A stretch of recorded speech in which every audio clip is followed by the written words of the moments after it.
एक दफ़ा ना हज़रत अबू बकर सिद्दीक और जनाबे उमर फ़ारूक की ना किसी बात में शक्र रंजी हो गई, इख्तलाफ राय हो गया। तो जनाबे उमर ज़रा डाढ़ी तबीयत के बंदे थे, डांट दिया अबू बकर सिद्दीक को। तो सिद्दीक एक बार नरम बंदे थे, माड़े दा की काम मोहम्मद नस जाना या रोना। तो वो गा के ना तो पहले घर रोए, फिर हुजूर के पास चले गए। जनाब उमर कहते हैं मुझे भी ख्याल आया कि यार ये मुझे नहीं करना चाहिए था। थोड़ी देर के बाद अच्छे लोग जो होते हैं उनका गुस्सा जल्दी उतर जाता।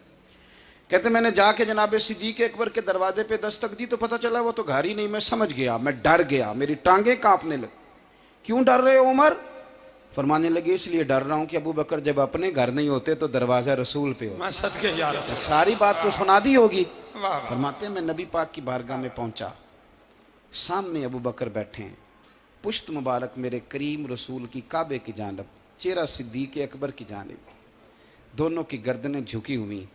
जनाब उमर पाक फरमाते हैं कि मैं बैठा था और सोच रहा था, सलाम ली, जवाब मिला, पर गर्दनें नहीं उठाई दोनों ने, मुकद्दस गर्दनें झुकी रही। मैं सोच रहा था कि अब हुजूर मुझे डांटेंगे तो मैं सिद्दीक के पैर पकड़ूंगा, मैं अली को सिफारशी बनाऊंगा, मैं मिन्नत करूंगा, लेकिन कोई बोले तो बात बने ना। कहते हैं जब देर हो गई, ये सुकूत भी बड़ा मुश्किल होता है। ओहो, अगर कभी वो चुप कर जाए तो ये भी बड़ा मसला है, महबूब भी चुप कर जाए। कहते मैं बड़ा परेशान हुआ, जब मेरा कलेजा मुंह को आया ना तो जनाब उमर कहते मैं बोलने लगा तो आंसू मेरे पहले निकल गए। अल्लाह अकबर। तो मैंने रो के कहा सोनिया भूल गया था, मैं गया था अबू बकर के घर माफ़ी मांगने, पर ये यहाँ आ गए। ये मेरे दोस्तों इसे मेरी तकरीर ना समझना, मेरे रसूल पाक के ये असल लफ्ज़ आपको किताब में मिलेंगे। आप तबक़ात इब्न साद उठा के देखें।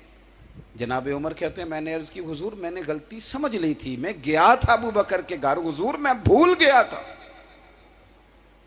फरमाते हैं नबी पाक ने जब गर्दन मुबारक उठाई तो हुजूर की दाढ़ी आंसुओं से भरी हुई। और लफ्ज़ क्या थे? फरमाया उमर तुम मेरी खातर मेरे अबू बकर को माफ़ नहीं कर सकते थे? अब बात को समझे, ये नहीं फरमाया अबू बकर ने गलती नहीं की, फरमाया छोड़ नहीं सकते थे, तुम मेरी वजह से मेरे साहब को छोड़ नहीं सकते थे। फिर हुजूर ने फरमाया उमर ये सारा मक्का तलवारें लेके मुझे कत्ल करने आता था, यार ये अकेला था, इसने खोल के बाजू कहा था कि जो हुजूर तक जाएगा मेरी लाश से गुजर के जाएगा। फरमाया दुनिया भूल जाती है, मुझे याद है अबू बकर सिद्दीक ने माल भी दिया, औलाद भी दी, मेरी खातर छोड़ नहीं सकते थे। जनाब उमर कहते हैं मैं उसके बाद समझ गया कि मेरे मुस्तफ़ा की रज़ा इसी में है कि अबू बकर को राज़ी रखा जाए। सुभान अल्लाह। आप मेहरबानी सुनो, अब फौरन सुनो, फौरन इसके बाद नबी पाक अलैहिस्सलाम ना शारे हैं दीन के। हुजूर जो चाहें किसी के लिए हलाल कर दें और जो चाहें किसी पर हराम कर दें। एक शख्स ने कहा था हुजूर 3 नमाजें पढ़ूंगा, इस शर्त पर मुसलमान होता हूँ। फरमाया 3 ही पढ़ना, कलमा तो पढ़ना। हुजूर शारे हैं, उलमा इस लफ्ज़ को जानते हैं, मैं ज़्यादा खोलता नहीं।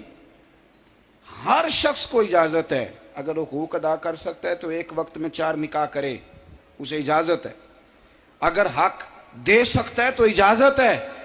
मौला अली ने भी इरादा किया सैयदा की मौजूदगी में अल्लाह कि मैं दूसरा निकाह कर लूँ, सारी कायनात को इजाज़त है। तो सैयदा फातिमा के दिल को न तकलीफ़ हुई, दौड़ी आई हुजूर की बारगाह में।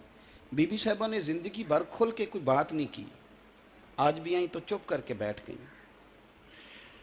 बेटियां बड़ी प्यारी होती हैं, अब्बा ही इन्हें बिगाड़ता है, लाड अब्बा ही देखता है, क्या करें मजबूरी है। तो फिर मैंने देखा है बड़े बड़े सियाने अब्बे सगी बहन के बेटे को भी रिश्ता दे के ना, चाहे पाला भी भांजा खुद ही हो, तो घर जाके माफ़ी मांगते हैं, पुत्र जिन्नी भी ख़राब ही ना मेरी वजह तो ही, थोड़ा ख्याल फरमाई। बेटी मामला बड़ा अजीब है ना जी।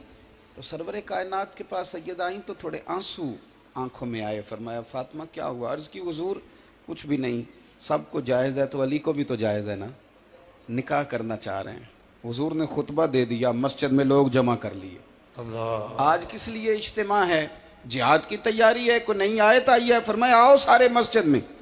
खुतबा कितना मुख्तसर सा, तवज्जो है मेरे भाइयों की, इधर देखो मेरे मुख्तसर सा खुतबा, 2 हरफी बात। हुजूर फरमाने लगे भाई मेरी बात गौर से सुन लो, ये जो फातिमा है ना ये मेरे जिगर का टुकड़ा है, बिदात मिन्नी है, ये मेरे जिगर का टुकड़ा है। जिसने इसे राजी किया उसने मुझे राजी किया, और जिसने इसे नाराज किया उसने मुझे। खत्म हो गई बात, दो हरफी बात। हजरत मौला अली कहते हैं बाकी सारे एक दूसरे का मुंह देख रहे थे कि आज इस खुतबे की क्या जरूरत, तो मुझे तो समझ आ रही थी ना। शेर खुदा कहते हैं मैं चुपके से उठा और सैयदा के पास गया, मैंने कहा मैंने तो बात ही की थी, तू पहुंच ही गई है। कहते हैं इतनी देर में हुजूर भी आ गए। फरमाया अली सुन, सब के लिए दूसरा निकाह जायज़ है, पर जब तक मेरी फातिमा है तेरे लिए जायज़ नहीं, तू नहीं कर सकता, तेरे लिए जायज़ नहीं। जनाबे सिद्दीक़ अकबर के लिए रसूल पाक ने कहा मेरी वजह से छोड़ नहीं सकते थे, सैयदा पाक के लिए फरमाया जब तक मेरी बेटी है तेरे लिए जायज़ है। इधर सुनो, कुरान मजीद ने कहा कुल ला असअलुकुम अलैहि अजरा। हम आयत तबर्रुक के लिए हमारे यहाँ पढ़ी जाती हैं और तबर्रुक के लिए सुनी जाती हैं। कायनात का बहुत बड़ा अदीब शायर सारे बंदे इकट्ठे कर ले तो जो दो लफ्ज़ कुरान पाक ने अहले बैत की शान के लिए कह दिए, मुकाबला नहीं हो सकता। बात को समझे। किसी दरवेश ने कहा था असलां नाल जे नेकी करिए तो नस्लां ताक नहीं भुल दे, ते बेअसलां नाल नेकी करिए ते फुल कंडियां नाल तुल दे।